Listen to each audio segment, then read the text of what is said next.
नमस्कार। प्रादेशिक समाचारों के साथ मैं पूनम किरकेट्टा। पहले मुख्य समाचार। टोक्यो ओलंपिक में पुरुष हॉकी टीम ने 41 वर्षों के बाद रोमांचक मुकाबले में जर्मनी को 5-4 से हराकर कांस्य पदक देश के नाम किया। प्रधानमंत्री नरेंद्र मोदी ने फोन कर हॉकी टीम के खिलाड़ियों को ऐतिहासिक जीत के लिए दी बधाई। झारखंड के राज्यपाल और मुख्यमंत्री ने भी की प्रशंसा। मुख्यमंत्री की अध्यक्षता में मॉनसून सत्र के पहले आज कैबिनेट की बैठक निर्धारित विधानसभा का मॉनसून सत्र आहूत करने सहित कई प्रस्तावों पर लगेगी मुहर। और रांची नगर निगम के नगर आयुक्त ने नगर निगम के अंतर्गत लगभग 200 भवनों को तोड़ने के दिए आदेश। कागजात जमा करने के लिए दिया 15 दिनों का समय। और अब समाचारों से पहले जरूरी संदेश। देश भर में 18 वर्ष से अधिक आयु के सभी लोगों के लिए सरकारी केंद्रों में निःशुल्क टीकाकरण अभियान चलाया जा रहा है। हमारे युवा श्रोताओं से अपील है कि वे कोविड रोधी टीका जरूर लगवाएं और दूसरों को भी इसके लिए प्रेरित और सहयोग करें। कोरोना महामारी के प्रति आप कोई भी लापरवाही न बरतें, क्योंकि कोरोना अब भी हमारे लिए बड़ा खतरा बना हुआ है। जब तक आवश्यक न हो घर से बाहर न निकलें और इन आसान उपायों का पालन करें। मास्क लगाएं, 2 गज की सुरक्षित दूरी बनाए रखें, बार बार हाथ धोएं और चेहरा साफ रखें। कोविड से संबंधित जानकारी और मार्गदर्शन के लिए राष्ट्रीय हेल्पलाइन काम कर रही है। इनके नंबर हैं 011-2397-8046 और 1075।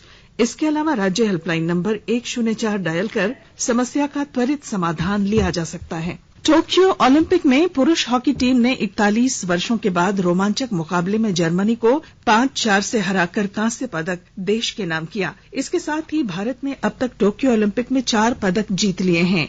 भारतीय हॉकी टीम की ओलंपिक खेलों में ये 12वां पदक है और तीसरा कांस्य पदक है।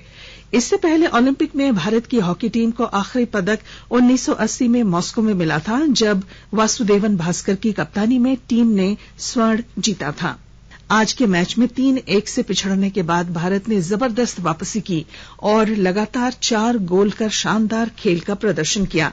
भारत के लिए सिमरनजीत सिंह ने 2, हार्दिक सिंह, हरमनप्रीत सिंह और रूपिंदर पाल सिंह ने 1-1 गोल किया। अब सबकी निगाहें महिला हॉकी में कांस्य पदक के लिए होने वाले मुकाबले पर हैं, जिसमें कल भारत का सामना ब्रिटेन से होगा। राष्ट्रपति रामनाथ कोविंद ने 41 वर्षों बाद पुरुष हॉकी में कांस्य पदक जीतने पर भारतीय टीम को बधाई दी है। अपने ट्वीट संदेश में राष्ट्रपति ने कहा कि भारतीय टीम ने जीत के लिए असाधारण कौशल, लचीलापन और पक्का इरादा दिखाया है। उन्होंने कहा कि ये ऐतिहासिक जीत हॉकी में एक नए युग की शुरुआत करेगी और युवाओं को इस खेल में आगे बढ़ने और बेहतर प्रदर्शन के लिए प्रेरित करेगी। उपराष्ट्रपति एम वेंकैया नायडू ने ट्वीट कर कहा कि 4 दशक बाद टोक्यो ओलंपिक में पुरुष हॉकी में देश के लिए कांस्य पदक जीतने पर भारतीय हॉकी टीम को हार्दिक बधाई। उन्होंने कहा, मुश्किल वैश्विक परिस्थितियों में अपने कठिन परिश्रम, प्रशिक्षण, कुशल और जुझारू खेल के दम पर हॉकी के खिलाड़ियों ने देश को गौरवान्वित किया है। इधर प्रधानमंत्री नरेंद्र मोदी ने टोक्यो ओलंपिक में पुरुष हॉकी में कांस्य पदक जीतने पर भारतीय टीम को फोन कर बधाई दी है। इसके अलावा एक ट्वीट में श्री मोदी ने इसे ऐतिहासिक दिन बताते हुए कहा कि यह जीत प्रत्येक भारतीय के मन में अंकित रहेगी। उन्होंने कहा कि देश को हॉकी टीम पर गर्व है। इस उपलब्धि से भारतीय टीम ने पूरे देश, विशेषकर युवाओं की कल्पना को साकार किया है। केंद्रीय युवा कार्यक्रम और खेल मंत्री अनुराग ठाकुर ने टोक्यो ओलंपिक में कांस्य पदक जीतने पर भारतीय टीम को बधाई दी है। 40 वर्ष का इंतजार कोई छोटा नहीं होता। एक लंबे इंतजार के बाद हॉकी टीम ने जहां एक और क्वालिफाई किए सेमीफाइनल्स में, वहीं पर ब्रॉन्ज मेडल जीतकर, कांस्य पदक जीतकर 135 करोड़ भारतीयों को चेहरे पर मुस्कुराहट लाई है, खुशी है और तिरंगे का मान सम्मान बढ़ाया है। निश्चित तौर पर अपने हर मैच से ये टीम कुछ सीखी भी है, सुधार भी किया है और जो मजबूत इरादे दिखाए हैं उसका कहीं ना कहीं फायदा इस मैच में देखने को मिला। इसी कारण आज हम एक कांस्य पदक और जीत पाए हैं। मैं तो कहूंगा युवा मेंस हॉकी टीम ने, ये जो युवा इसलिए कह रहा हूं क्योंकि ज्यादातर खिलाड़ी युवा हैं, तो मेंस हॉकी टीम ने जो पदक जीता है ये अपनी दृढ़ निश्चय के कारण, अच्छे खेल के कारण न केवल पदक बल्कि 135 करोड़ भारतीयों का दिल भी जीता है। श्री ठाकुर ने कहा कि हमारी पुरुष हॉकी टीम ने आज ओलंपिक इतिहास के पन्नों में अपने भाग्य को परिभाषित किया और अपना वर्चस्व बनाए रखा है। वहीं झारखंड के राज्यपाल रमेश बैस ने भारतीय पुरुष हॉकी टीम के सभी खिलाड़ियों को टोक्यो ओलंपिक में देश के नाम कांस्य पदक हासिल करने के लिए अनेक बधाई और शुभकामनाएं दी हैं। उन्होंने कहा है कि भारतीय हॉकी टीम ने एक लंबे अंतराल के बाद ओलंपिक में देश के लिए पदक हासिल कर सर्वत्र उत्साह का माहौल बनाया है। मुख्यमंत्री हेमंत सोरेन ने ओलंपिक में ब्रॉन्ज मेडल जीतने पर भारतीय पुरुष हॉकी टीम को बधाई दी है। मुख्यमंत्री ने कहा कि टीम ने मेडल के लिए जिस धैर्य दृढ़ संकल्प का प्रदर्शन कर देश का मान बढ़ाया, उसे शब्दों में बयान नहीं किया जा सकता। टोक्यो ओलंपिक में आज कुश्ती में पुरुषों के 57 किलोग्राम फ्री स्टाइल में सबकी निगाहें रवि दहिया पर होंगी, जो स्वर्णिम इतिहास रचने से मात्र एक कदम दूर है। सुशील कुमार के बाद फाइनल में पहुंचने वाले रवि दूसरे पहलवान हैं। स्वर्ण पदक मुकाबले में रवि का मुकाबला जावूर युगेव से होगा। सेमीफाइनल में उन्होंने कजाकिस्तान के नूर इस्लाम सनायेव को शिकस्त दी थी। आज ही 86 किलोग्राम फ्री स्टाइल स्पर्धा में दीपक पूनिया कांस्य पदक के लिए अपना दमखम दिखाएंगे। महिला कुश्ती में आज भारत को निराशा हाथ लगी। फ्री स्टाइल 53 किलोग्राम में क्वार्टर फाइनल में विनेश फोगाट को हार का सामना करना पड़ा। वहीं अंशु मलिक भी 57 किलोग्राम वर्ग में हार गईं।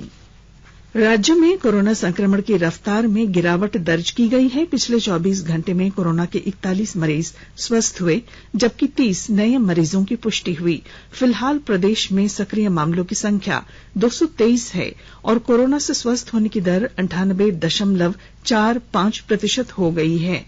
राज्य के 16 जिलों में कल कोरोना के एक भी नए मामले नहीं मिले।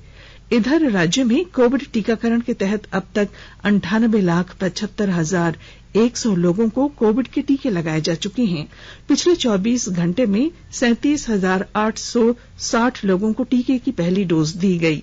वहीं 14,759 लोगों ने कोविड टीके की दूसरी डोज ली। राष्ट्रव्यापी टीकाकरण अभियान के तहत अब तक 48 करोड़ 93 लाख से अधिक टीके लगाए जा चुके हैं। कल देश में 37,55,000 से अधिक कोविड के टीके लगे। स्वास्थ्य मंत्रालय ने कहा है कि देश में कल कोविड के 42,982 नए मामले सामने आए, जबकि 41,726 मरीज ठीक हुए। देश में इस समय ठीक होने की दर 97.37% है। देश में अब तक कोविड नमूनों की 47 करोड़ 48 लाख जांच की गई है। कल 16,64,000 से अधिक कोविड नमूनों की जांच की गई। केंद्र सरकार कोविड महामारी के दौरान लोगों की सुविधा के लिए बनाई गई राष्ट्रीय स्तर की हेल्पलाइन नंबर के बारे में लोगों को जागरूक कर रही है। कोविड संबंधी सवालों के जवाब के लिए 1075 राज्य हेल्पलाइन है, 104 महिला और बाल विकास मंत्रालय की चाइल्ड हेल्पलाइन 1098, वरिष्ठ नागरिकों के लिए हेल्पलाइन 14567, मनोवैज्ञानिक सहायता के लिए निम्हांस का नंबर है 080461100007, आयुष कोविड परामर्श हेल्पलाइन नंबर है 14443 और my Gov WhatsApp help desk number है 9013151515। आकाशवाणी के ताजा तरीन समाचार के लिए आप हमारी वेबसाइट newsonair.com पर लॉग ऑन कर सकते हैं। ताजा समाचार Twitter handle @AIR News Alerts और Facebook page all India radio news पर भी उपलब्ध है। आप प्रादेशिक समाचार एकांश के ट्विटर हैंडल @AIR News_Ranchi और फेसबुक, इंस्टाग्राम पेज तथा YouTube channel AIR News Ranchi पर भी हमारे बुलेटिन सुन सकते हैं। प्रादेशिक समाचार आप आकाशवाणी रांची से सुन रहे हैं और अब पेश हैं कोरोना से बचाव के कुछ संदेश। चलो एक शुरुआत करें, चलो एक फैसला आज करें, मास्क नहीं तो टोकेंगे, कोरोना को रोकेंगे, चलो एक वादा करते हैं, चलो एक वादा करते हैं, मास्क नहीं तो टोकेंगे, कोरोना को रोकेंगे। भारत सरकार द्वारा जनहित में जारी। कोविड-19 से बचाव और सुरक्षित रहने के 3 उपाय।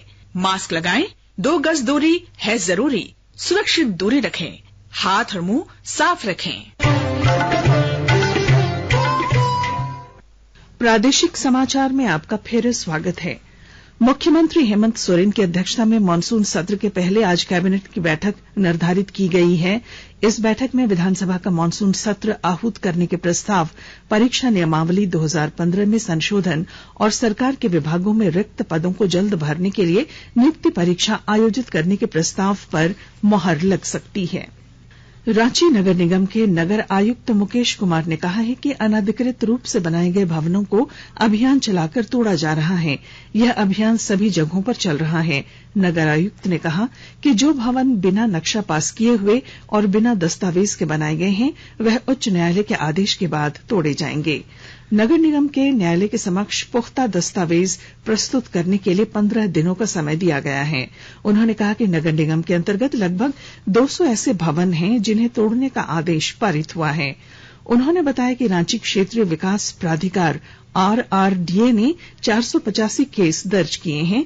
उन्होंने कहा कि कांके डैम, हीनो नदी सहित अन्य जगहों पर अवैध निर्माण के तहत 200 ऐसे भवनों को तोड़ने का आदेश दिया गया है। स्वदेशी विमान वाहक पोत विक्रांत कल पहली बार समुद्री परीक्षण के लिए रवाना हुआ। प्रधानमंत्री नरेंद्र मोदी ने कहा कि ये मेक इन इंडिया का बेहतरीन उदाहरण है। उन्होंने इस ऐतिहासिक अवसर पर भारतीय नौसेना और कोचीन शिपयार्ड लिमिटेड को बधाई दी है। संविधान के अनुच्छेद 370 को समाप्त किए जाने की आज दूसरी वर्षगांठ है। अगस्त 2019 में आज के ही दिन केंद्र सरकार ने संविधान की अनुच्छेद 370 के प्रावधानों को हटा दिया था। इस अनुच्छेद के अंतर्गत पूर्ववर्ती राज्य जम्मू कश्मीर को विशेष दर्जा मिला था। राज्य को 2 केंद्र शासित प्रदेशों जम्मू कश्मीर और लद्दाख में विभाजित कर दिया गया था। इससे पहले जम्मू कश्मीर देश का एकमात्र ऐसा राज्य था जिसका अनुच्छेद 370 के प्रावधानों के तहत पृथक संविधान था। अनुच्छेद 370 समाप्त होने के बाद सभी केंद्रीय कानून और विभिन्न कल्याणकारी कार्यक्रम राज्य में लागू हो गए हैं। गोड्डा जिले में पिछड़े वर्गों से आने वाले गरीब मेधावी छात्रों के लिए भारत सरकार की राष्ट्रीय साधन सह योग्यता छात्रवृत्ति योजना के तहत आवेदन गोड्डा कार्यालय में जमा कराए जाएंगे। विस्तृत जानकारी दे रहे हैं हमारे संवाददाता। भारत सरकार के इस कार्यक्रम के तहत गोड्डा जिले में स्कूली कक्षा 9 से 4 और कक्षा 11 से 5 अनुसूचित जाति के मेधावी छात्र छात्राओं के चयन की प्रक्रिया चलाई जा रही है। गोड्डा जिला आकांक्षी जिला है, इस कारण गोड्डा में इन चयनित छात्र छात्राओं का चयन कर इनका नामांकन जिले के अच्छे आवासीय निजी विद्यालयों में कराया जाएगा, जहां इन्हें निःशुल्क शिक्षण और आवासीय सुविधाएं दी जाएंगी। संताल परगना के क्षेत्रीय उप शिक्षा निदेशक रजनी देवी ने कहा कि गोड्डा जिले के वैसे अनुसूचित जाति के अभिभावक जिनकी आय 2.5 लाख वार्षिक से कम है, इसके लिए आवेदन कर सकते हैं। आवेदन सरकारी विद्यालयों में निःशुल्क भी उपलब्ध है। भरे हुए आवेदन आज तक डाक से गोड्डा कार्यालय में जमा किए जाएंगे। आकाशवाणी समाचार के लिए गोड्डा से मैं रंजन कुमार। झारखंड लोक सेवा आयोग जेपीएससी की ओर से 7वीं से 10वीं संयुक्त सिविल सेवा परीक्षा को लेकर संभावित तिथि की जानकारी आयोग की वेबसाइट पर जारी कर दी गई है। सूचना के मुताबिक जेपीएससी 12 सितंबर को परीक्षा आयोजित कर सकती है। और कांग्रेस विधायक दल के नेता तथा ग्रामीण विकास सह पंचायती राज मंत्री आलमगीर आलम ने कहा है कि कार्यकारी समिति को अवधि विस्तार देने का राज्य सरकार ने निर्णय लिया है। उन्होंने बताया कि अवधि विस्तार अधिकतम 6 महीने या चुनाव होने तक दिया जाएगा। और अब अंत में मुख्य समाचार। टोक्यो ओलंपिक में पुरुष हॉकी टीम ने 41 वर्षों के बाद रोमांचक मुकाबले में जर्मनी को 5-4 से हराकर कांस्य पदक देश के नाम किया। प्रधानमंत्री नरेंद्र मोदी ने फोन कर हॉकी टीम के खिलाड़ियों को ऐतिहासिक जीत के लिए दी बधाई। झारखंड के राज्यपाल और मुख्यमंत्री ने भी की प्रशंसा। मुख्यमंत्री की अध्यक्षता में मानसून सत्र के पहले आज कैबिनेट की बैठक निर्धारित। विधानसभा का मानसून सत्र आहूत करने सहित कई प्रस्तावों पर लगेगी मोहर।